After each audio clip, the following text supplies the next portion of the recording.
What is the most terrifying thing you've ever experienced while home alone? A couple years back I woke up at 3 a.m. to see someone walk past my bedroom door. I called out and I'd just woken up, not thinking haze, thinking maybe my boyfriend had come over while I was sleeping, but got no response, so knew it wasn't him. Got out of bed, stupidly forgetting to take my phone or any kind of defensive item with me, and went into the front room where the light was on to be met with a random guy staring at one of the walls. I asked him who he was and got no answer. At this point I'd actually woken up enough to realize I could really be in trouble, so ran back to the bedroom, grabbed my phone and ran outside on the phone to the police, who showed up within a few minutes. Turns out the guy was mentally ill, and to this day neither myself or the police know how he got in. One day while I was working afternoons a couple years back, I woke up at around 10 a.m. and started to watch American Dad before getting up. Next thing you know, I hear my back door open, a normal thing in our home since we only use the back door. But no one was supposed to be home yet. I assumed it was my mom and didn't think anything of it. Then I heard footsteps coming up the stairs as my bedroom was on the second floor. I call out to my mom and get no response. Then my door cracks open and a head pops in. It's a 30-ish-year-old man with a blonde beard and a big mane of greasy hair, who looks shocked to see me. At the time I was about 260 pounds 6'3" and 20 years old. I was also sitting in only my boxers. Before I was able to realize what was happening, he asked, "Is this the _ residence?" To which I reply, "No." He makes a swift exit, and before I can recollect my thoughts, he's not even in my driveway. Talked to a family friend who is a veteran police officer. Turns out a man has been pulling this kind of stunt to rob people in nearby towns. When I was like 9, my parents were both at work one day and I was chilling at home by myself when the intercom rang. We lived in an apartment block. It was some lady asking if I've ordered a pizza. I calmly told her that I didn't. Then she said, "Oh. Well, do you want a free pizza? Just let me in and I'll give it to you." 9-year-old me was fucking terrified by this. Not because I found the idea of free pizza particularly scary, but because my dad used to tell me really drastic cautionary tales for why I shouldn't open the door to strangers, and other stuff. So I was genuinely convinced that the woman wanted to come in so she could murder me. I moved into our house a month before my husband did, and I was painting our guest room with the windows wide open. I was busy painting, listening to music, when I realized it had gotten dark outside. I heard the leaves crunching outside but didn't think anything of it because we have a lot of neighbors who walk their dogs. When I went to close the windows, I saw a man standing in my backyard under the tree, maybe 5 feet from our back door, staring up at me. I fell to the floor and realized the back glass door was probably open and nothing but the screen, which he could have easily just walked into my house. Crawled to my phone and called my husband, who then called 911 while rushing home to me. We have a 6 feet tall fence around our yard. This person hopped it to watch me. I couldn't sleep right at night for months. I was about 21 or 22 and living by myself at the time, and I left my window open on a pleasant night. It was low enough to the ground that you could get in if you really tried, but the screen wasn't easy to take off, and I lived in a fairly safe neighborhood, so I didn't even think twice about it. Woke up in the middle of the night because I smelled smoke, and I reached out to turn on my lamp, and my hand hit what was very obviously a person. My brain fully woke up at that point, and I realized there was a shirtless man in my bedroom, smoking a cigarette and staring at me. I remember yelling for him to get out, and I must have spooked him just as badly as he spooked me, because he leapt out my window and took off.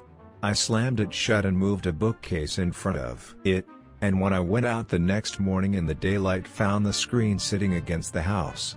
Didn't sleep the rest of the night, and I haven't slept with the window more than cracked ever since. I also absolutely refuse to live on the ground floor of a building.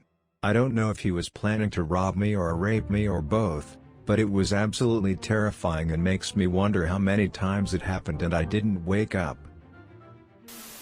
Someone attempting to break in. I have a 75-pound boxer and have never seen anyone run as fast as that man did. Robbers are fast, but my boxer is faster. My BF worked away from home a lot and I always struggled to sleep on the first night he was away. On this occasion I was woken by the sound of a man shouting and then someone banging on wood or a front door. I jumped up and looked out my bedroom window. Just in time to see a man dressed all in black walking through our garden towards the house. I ran to the front of the house to look out of the front window and make sure he kept going. He did, but he met up with another man dressed in black walking towards my house. I was terrified and called the police. They arrived in a matter of minutes and checked out the back garden, but they were gone. Turned out a neighbor had caught them both trying to steal his car and one had escaped through the gardens while the other had run through the roads and they had met up outside my house. I didn't sleep at all that night and my brother came to stay the next night. I'm so glad I live in an apartment now, much more security. When I was 19 in my first apartment I had someone knock at the door. I looked through the peephole and saw this burly, heavy-set man who abruptly started screaming to let him in. He was screaming things like he was going to beat my ass, and kick the door down if I didn't open. I called the cops and as soon as someone got on the phone he started body slamming my door to break in.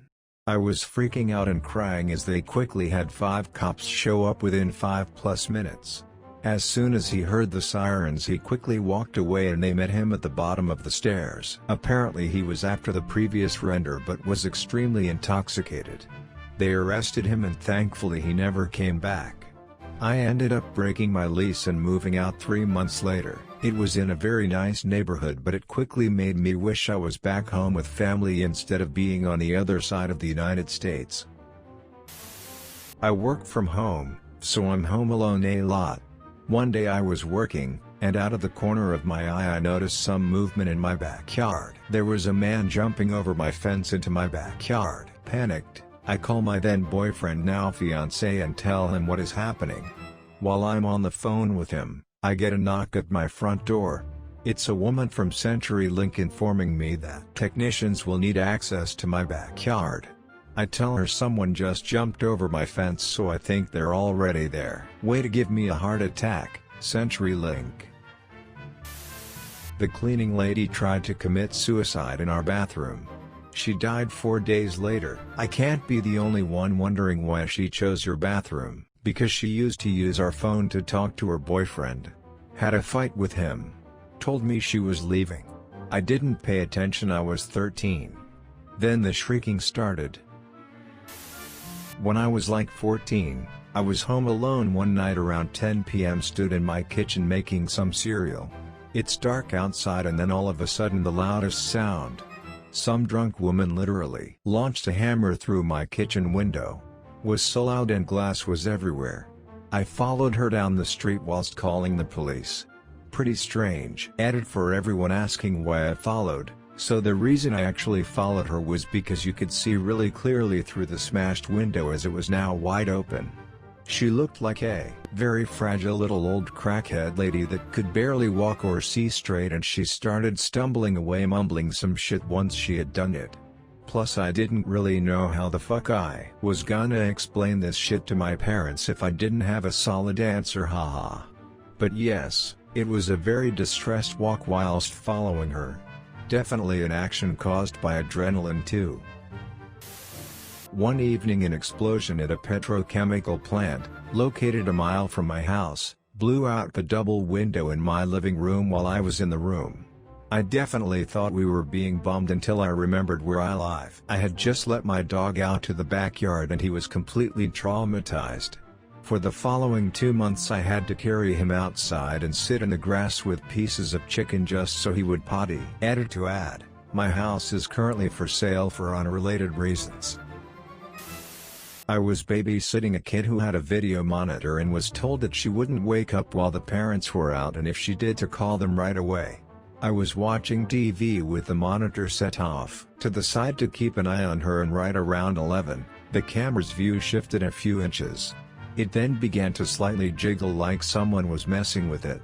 I was squinting at it trying to decide what I was actually seeing, and I kid you not, the whole screen burst to static for a few seconds, and the kid started wailing. She stood up and was screaming in her crib just like one of the kids from The Sims. When she didn't fall back asleep after a few minutes, I called Mom and she said okay, we're on our way home anyway. We think she has nightmares sometimes, it's fine. Never again. When I was young, I came home from a party in the middle of the night, when my dad were out of town. I started making a midnight quesadilla when I heard someone cough in the basement. I yelled and ran outside, and they took off through the backyard. Come to find out, my dad's ex-GF's daughter stole her key to our house and came to rob us. She was busted a couple years later doing this to her still. How were the midnight quesadillas? They thankfully didn't burn. The cheesy goodness was the best thing to combat the slight trauma. I have been pretty fortunate based on these comments, but I was home alone one night while my wife and son were visiting my mill. I walked back to our bedroom to see someone rummaging through my son's room on the video baby monitor. Immediately grabbed my firearm and yelled to the other side of the house, I'm armed. Come out slowly. Over and over while slowly making my way back to his room. Got there, flipped on the light and, nothing. Searched the whole house pumped full of adrenaline. Finally satisfied I was alone, I went back to my room and the guy was back in the room. I took a closer look and I am ashamed to say I was looking at myself. The camera is a live feed on our Wi-Fi and it was steaming on a huge delay. I have never known it to do that and it has not done it since. TL. Doctor went looking for myself and came back empty-handed. That's the best doctor I've ever seen. That's some philosophical shit right there. I am the intruder that lives in this house. I lit 2 long taper candles for some ambience while I was playing guitar late at night. I was facing the other direction looking out the window while playing and shortly later turned around and went back towards the candles and discovered one of them was completely gone. The stand was still there, but no melted wax, just a bare candle holder, and the other one was still lit and no shorter than it was when I lit them. It was almost 3 a.m. and I was so terrified that I got in my car and left and drove to my dad's house. Not exactly alone.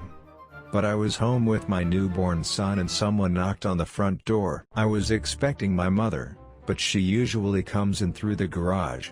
I thought it was strange, but yelled come in. Because why wouldn't I? Then this cracked out old woman comes stumbling through the door, and asks me for a ride to the nearest gas station. I told her I didn't have a car seat for my son so I couldn't go anywhere. So she starts screaming that's just inappropriate. And doesn't stop even when I'm telling her she needs to leave or I'll call the cops. After a minute or so, my mother actually pulls in the driveway, the crackhead sees the car and bolts back out the door, and I never see her again. That night my truck got broken into. Can't for sure say it was the same woman, but I have her description to the cops anyway. Somebody tried to break into the house while I was by myself. The whole place was quiet and dark at nighttime. I walked past the front door to go upstairs for bed, and the handle suddenly started jerking around like the Hulk was trying to get in. Then, whoever it was started to either kick or shoulder the door, and it was making the whole frame jiggle. I completely froze and my mind went blank. Just standing there like an idiot and staring. My dog bolted down the stairs like it was her time to shine, scrambled on the tile, and let loose the most vicious barks I've ever heard. Whoever it was left. She was a very good girl. I miss her.